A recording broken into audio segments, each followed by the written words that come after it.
কালকে বুলডোজার চালিয়েছে, অনেক দোকান বেহালায় ভেঙে দিয়েছে। আমার হাতে নেই বেহালাবাসী, আমি দুঃখিত, আমি ক্ষমা প্রার্থী। যে দোকান বুলডোজার চালিয়ে ভেঙে দিয়েছে আমি আবার করে দেব, আমাকে সময় দিন, এরা চিরকাল থাকবে না। মমতা বন্দ্যোপাধ্যায় অভিযোগ করলেন একটি ভিডিও প্রকাশ করে যে বুলডোজার চালানো হয়েছে বেহালায়, অথচ রাজ্য সরকারের রাজ্য পুলিশই, মমতা বন্দ্যোপাধ্যায় পুলিশ মন্ত্রী। পশ্চিমবঙ্গে এই মুহূর্তে কোনো সরকার নেই, আর এটা রাজ্য পুলিশ বা রাজ্য প্রশাসন নয়। 15 বছর পশ্চিমবঙ্গের শাসন ক্ষমতায় থেকেও তৃণমূল কংগ্রেস এটাকে পশ্চিমবঙ্গ রাজ্য সরকার বানাতে পারেনি। এটা তৃণমূল কংগ্রেস সরকার থেকে গেছে, আর এখনো সম্পূর্ণভাবেই মুখ্যমন্ত্রী নিয়ন্ত্রণ হারিয়ে ফেলেছেন প্রশাসনের ওপরে। তো স্বাভাবিকভাবেই মুখ্যমন্ত্রীর বক্তব্যের বিপরীত অবস্থানে গিয়ে পুলিশ বক্তব্য রাখছে। যাবার বেলা এরকম হয়, এগুলোই বেলা শেষের নিদর্শন। আজকে অমিত শাহ পাঁচটিক থেকে শুরু করে কামদুনির ঘটনার কথা উল্লেখ করেছেন। পাল্টা তৃণমূল বলছে ধর্ষণের বিরুদ্ধে একটা কালা আইন আনা উচিত ছিল, আমাদের সরকার সেই আইন অপরাজিতা বিল আনা হয়েছিল, কিন্তু 2 বছর অতিক্রান্ত হয়েছে, এখনো পর্যন্ত সেই বিল পাশ করেনি কেন্দ্রের সরকার। নরেন্দ্র মোদী প্রধানমন্ত্রী আছে না পরিধানমন্ত্রী আছে বোঝা যাচ্ছে না। প্রথম কথা হচ্ছে, সমস্ত বক্তব্যের প্রতিক্রিয়া দেওয়া উচিত নয় বলেই আমরা মনে করি। আইন তো থাকেই। কামদুনির মামলায় কি হয়েছিল? শুধুমাত্র একটা জনগোষ্ঠীর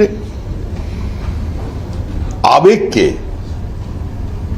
একটু সুড়সুড়ি দিয়ে দেবার জন্য আজকে এমনভাবে সেখানকার তদন্ত চালানো হলো এবং এমনভাবে চার্জশিট পেশ করা হলো যাতে অপরাধীরা সম্পূর্ণভাবে বেকসুর খালাস হয়ে গেল। এটা পশ্চিমবঙ্গের মানুষের জানা। পশ্চিমবঙ্গের মানুষ আরজিকর দেখেছে, পশ্চিমবঙ্গের মানুষ বকটুই দেখেছে, পশ্চিমবঙ্গের মানুষ ল কলেজ দেখেছে। সুতরাং সমস্ত দেখেই মানুষ একটি সিদ্ধান্ত নিয়ে ফেলেছে যে 2026-এ তারা তৃণমূলকে বিসর্জন দিয়ে দেবে। আপনাদের দলের বহু নেতাই, অনেক নেতাই বলছেন যে অপরাধীদের শুধু বিচার নয়, তাদের বাড়িও বুলডোজার দিয়ে ভেঙে দেওয়া হবে। কোথাও কি উত্তরপ্রদেশের মডেল আপনারা ক্ষমতায় এলে এই রাজ্যে চালু করবেন? আমাদের কোন নেতা বলেছে এটা আমাদের জানা নেই। দিন কয়েক আগেই মন্তব্য করেছেন। আমি জানি না, আমি শুনিনি। কিন্তু যদি কোনো বাড়ির ভেতরে সম্পূর্ণভাবে করেছেন, আমি জানি না, আমি শুনিনি। কিন্তু যদি কোনো বাড়ির ভেতরে সম্পূর্ণভাবে বোমা, বারুদ, তরোয়াল, দেশি রিভলভার মজুদ থাকে, তা সেই বাড়িটাকে তো ভেঙে দেওয়া উচিত। আর এটা তো সুকান্ত মজুমদারকে ভাঙতে হবে না, সরকারকেও ভাঙতে হবে না। পশ্চিমবঙ্গে যে পরিস্থিতি তৃণমূল কংগ্রেস তৈরি করেছে, মানুষই এই ধরনের বাড়ি ভেঙে দেবে। সমিতা, রামনবমী মিছিলে গন্ডগোল, সেই নিয়ে খুবই অশান্ত পরিবেশ তৈরি হয়েছে মুর্শিদাবাদ, পুরুলিয়া, সব জায়গায়। কি বলবেন আপনার? অন্যান্য বারে রামজন্মভূমিতে যত গন্ডগোল হয়, এবারে ততটা হয়নি, কিন্তু তাও বিক্ষিপ্ত কিছু ঘটনা ঘটেছে। সেটা দেখে পশ্চিমবঙ্গবাসী শিক্ষা নেবেন। রামের দেশে রামের মিছিল হবে না তো কি চীনে গিয়ে মিছিল করতে হবে? না মধ্যপ্রাচ্যে এই যুদ্ধের মধ্যে গিয়ে রামনবমী পালন করবে? বোঝা উচিত। আজকে রামের ওপর আক্রমণ হচ্ছে, সরকার বাবরের মতো আচরণ করছে। যদি এটা চলতে থাকে, এবার কোনদিন দেখবেন কালীঘাটের সামনে চেঙ্গিস খানের মূর্তি তৈরি হয়ে গেছে। সেদিকেই পশ্চিমবঙ্গ এগোচ্ছে। প্রচার করছিলেন সেই সময় তাকে কোথায় প্রচার করছিলেন? ভবানীপুরে ফিরহাদ হাকিম প্রচার করছিলেন। মহিলারা ঘিরে ধরে জল জমা নিয়ে প্রশ্ন করেন, তিনি বেরিয়ে যান, কিন্তু অনুগামীরা এসে ওই মহিলাদের উপর ধমকায় চমকায়, এই নিয়ে একটা গন্ডগোল তৈরি হয়।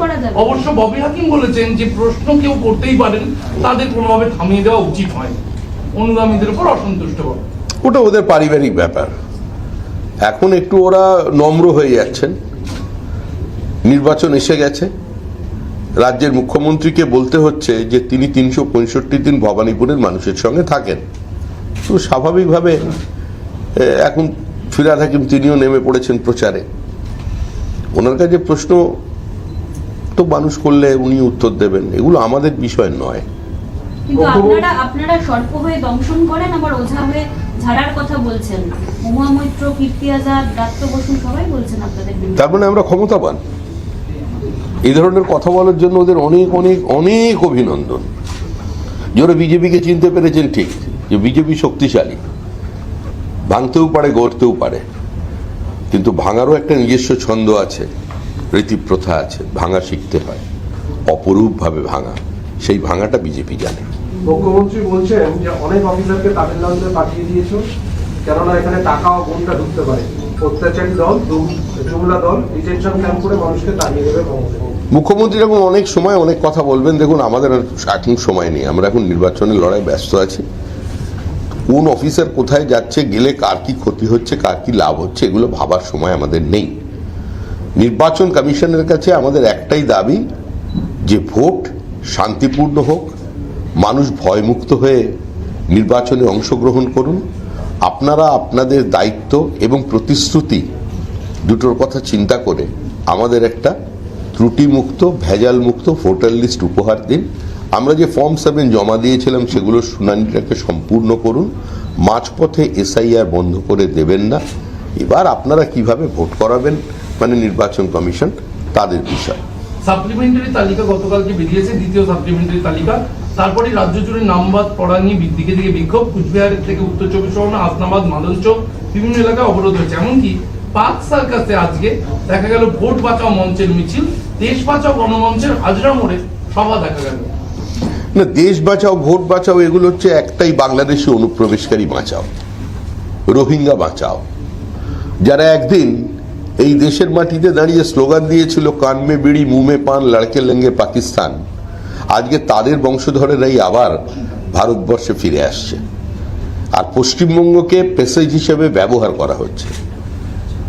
ভারতবর্ষের জাতীয় নিরাপত্তা কম্প্রোমাইজ হয়ে যাচ্ছে।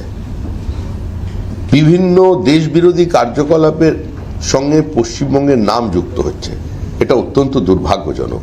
আর সাংবাদিকদের কাছে আমি অনুরোধ করব, দয়া করে তৃণমূল কংগ্রেসের প্রত্যেকটি বক্তব্যের প্রতিক্রিয়া আমাদের কাছ থেকে জানতে চাইবেন না, কারণ তৃণমূল কংগ্রেসের বক্তব্যের মতো সবসময় উত্তর দেওয়ার মতো প্রতিভা আমাদের কাছে নেই।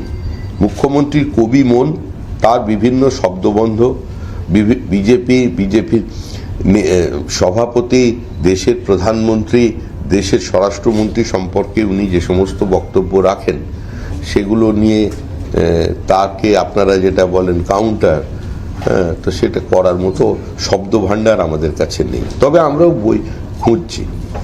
জুডিশিয়াল অফিসাররাও এবার বলছে তাদেরকে হুমকি দেওয়া হচ্ছে। কুচবিহারের তৃণমূলের জেলা সভাপতি অভিজিৎ দেব ভৌমিক নিজের লেটার হেডে জুডিশিয়াল অফিসারকে চিঠি দিয়েছেন। তাতে নাম যাচাই ঠিকঠাক হচ্ছে না বলে তিনি যে ভাষায় অভিযোগ করেছেন, জুডিশিয়াল অফিসার প্রধান বিচারপতিকে, হাইকোর্টের প্রধান বিচারপতিকে এবং কমিশনকে জানিয়েছেন যে এতে হুঁশিয়ারি মনে হচ্ছে তৃণমূল জেলা সভাপতির লেটার হেডে চিঠি জুডিশিয়াল অফিসারকে। এখনো আক্রমণ করেননি, তার জন্য জুডিশিয়াল অফিসার ভাগ্যবান। দক্ষিণ 24 পরগনার একজন জেলা জজ তো বলেই দিলেন যে পস্কো মামলার রায় পছন্দ না হওয়াতে আমি এবং আমার পরিবার প্রাণহানির আশঙ্কা করছি। Lower judiciary is under threat. এটাই তো পশ্চিমবঙ্গের পরিচিত চিত্র। আপনি বিভিন্ন জায়গায় জেলা আদালতগুলোর মধ্যে যান, সেখানে দেখবেন বিচার হচ্ছে, যদি কোনো তৃণমূল নেতা থাকেন ঘরের মধ্যে 100 লোক ঢুকে পড়ছে, বলছে বেল দিতেই হবে, নাহলে বাড়ি ফিরতে পারবেন না। কিন্তু দৈনন্দিন বিষয় পশ্চিমবঙ্গে। ভোট কর্মীরা তো আক্রান্ত হচ্ছে। নির্বাচন কমিশন দেখুন যে কোন রাজ্যে আমরা বসবাস করছি। এ রাজ্যে আইনের শাসন নেই, এখানে সাংবিধানিক পরিকাঠামো সম্পূর্ণভাবে ভেঙে পড়েছে। যারা রক্ষাকর্তা তারা এবার সিদ্ধান্ত নেবেন তারা ইন্টারভেন করবেন কিনা। মুখ্যমন্ত্রী কি আতঙ্কিত, এই যে বারে বারে বলছেন 1 কোটি 20 লক্ষ নাম বাস, কি বলবেন রাজ্য সভাপতি হিসেবে? আমার তো মনে হচ্ছে মুখ্যমন্ত্রীর থেকেও সাংবাদিকরা বেশি আতঙ্কিত। বারবার একই প্রশ্ন আসছে, প্রতিদিন একই প্রশ্ন আমাদের করছে। মুখ্যমন্ত্রী আতঙ্কি কেন হবেন? মুখ্যমন্ত্রীর মতো একজন ওই ধরনের মানে রয়্যাল বেঙ্গল টাইগার যিনি নিজেকে বলেন, তিনি এত চট করে মানুষকে ভয় পেয়ে যাবেন? আমার মনে হয় না আতঙ্কিত। মুখ্যমন্ত্রী প্যারাট্রুপার পলিটিশিয়ান নন। মুখ্যমন্ত্রী সোনার চামচে মুখে নিয়ে জন্মাননি। মুখ্যমন্ত্রী কোনো প্রতিষ্ঠিত বড় কংগ্রেসি নেতার কন্যা ছিলেন না। তিনি সংঘর্ষ করে একটা জায়গায় পৌঁছেছেন, সেজন্য উনি মাটি চেনেন, মাটির গন্ধটা, সেজন্য উনি মাটি চেনেন, তিনি জানেন মাটির গন্ধটা জানেন। বেলা শেষ, তিনি জানেন বেলা শেষ, বেলা শেষ, খেলা শেষ। তৃণমূলের 11 জন প্রার্থীর নাম বিবেচনাধীন ছিল, দ্বিতীয় সাপ্লিমেন্টারিতে নাম এসেছে। কোনো অন্যের পারিবারিক ব্যাপারে আমাদের ডাকাডাকি করবেন না। আরো ভালো ভালো খবর দেখতে সাবস্ক্রাইব করুন বাংলা হান্টের ইউটিউব চ্যানেল। বাংলা হান্টের আরো খবর দেখতে নজর রাখুন। বাংলা খবর মানেই বাংলা হান্ট।